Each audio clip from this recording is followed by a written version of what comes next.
Le pourquoi est trop grave pour le dire, mais je vais le dire. Il s'agit pour Israël de survivre à un monde arabe qu'il faut à tout prix détruire. Il s'agit pour l'Occident de réparer son complexe de culpabilité par rapport à l'antisémitisme qu'il a cultivé pendant 1700 ans en Occident, pour que ce complexe de culpabilité se répare par tout ce qu'on peut offrir à Israël.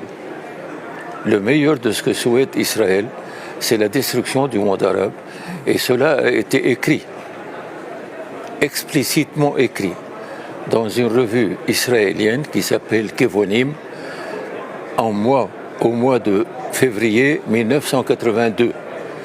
Il faut lire le texte sous le titre « Stratégie d'Israël pour les années 80 », écrit par le stratège israélien Oded Yinon. Oui, absolument. C'est terrible. Absolument. L'Occident, excusez-moi le mot, est pourri. Pourri par son histoire passée, pourri par son antisémitisme, qui n'a rien à voir avec l'Évangile ni le Christ. Et il est pourri aussi par sa passion de domination du monde. Cette passion qu'il a cultivée et pratiquée avec une sauvagerie féroce pendant 500 ans, il ne veut pas l'abandonner. Et rappelez-vous le mot de Régis Debray.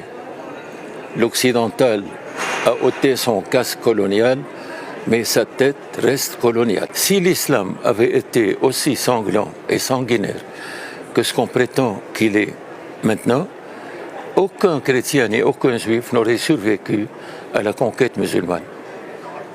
Les musulmans ont eu le génie, dès leur première conquête, d'ouvrir la collaboration avec les pays conquis, et ils ont réussi ce que jamais aucun conquérant n'a pu réussir.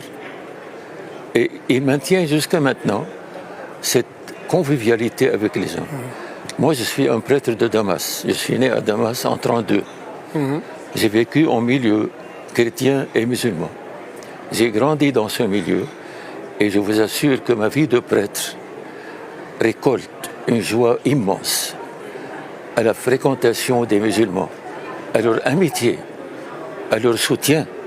Je vous assure, ce ne sont pas des mots. J'ai écrit tout cela dans un livre en arabe.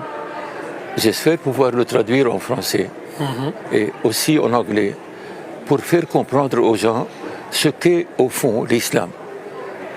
L'islam est une religion que les musulmans pratiquent avec beaucoup de respect, mais quand ils voient en face d'eux un homme qu'ils respectent, je dirais ils le dépassent en respect et en amour et en service. L'islam de l'Occident n'a rien à voir avec l'islam.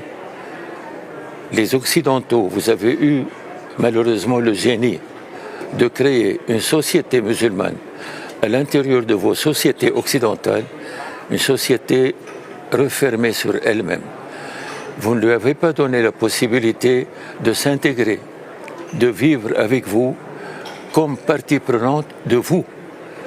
Vous les avez laissés faire les travaux que vos concitoyens répugnaient à faire, et avec le temps, ces sociétés musulmanes refermées sur elles-mêmes, alourdies par un complexe d'infériorité, restent comme une bombe à retardement. Et ce que l'Occident a créé aujourd'hui de toutes pièces, comme je l'ai dit hier, de ce qu'ils appellent le terrorisme musulman, c'est une fabrication strictement occidentale que l'islam n'a pas connue. Et c'est une fabrication qui risque de rejaillir et qui déjà a rejailli sur la société occidentale. C'est un djihad fabriqué par l'Occident pour soi-disant mater le Proche-Orient, le réduire à un état de tribus qui s'entretuent sans plus, mais on a l'impression que cet Occident qui en fait a propagé l'idée de liberté à partir de la Révolution française, il faut bien le reconnaître, voyez, a perdu maintenant toute notion de liberté. C'est une véritable dictature de slogans qu'il faut à tout prix accepter, ne pas discuter, sinon vous êtes écarté.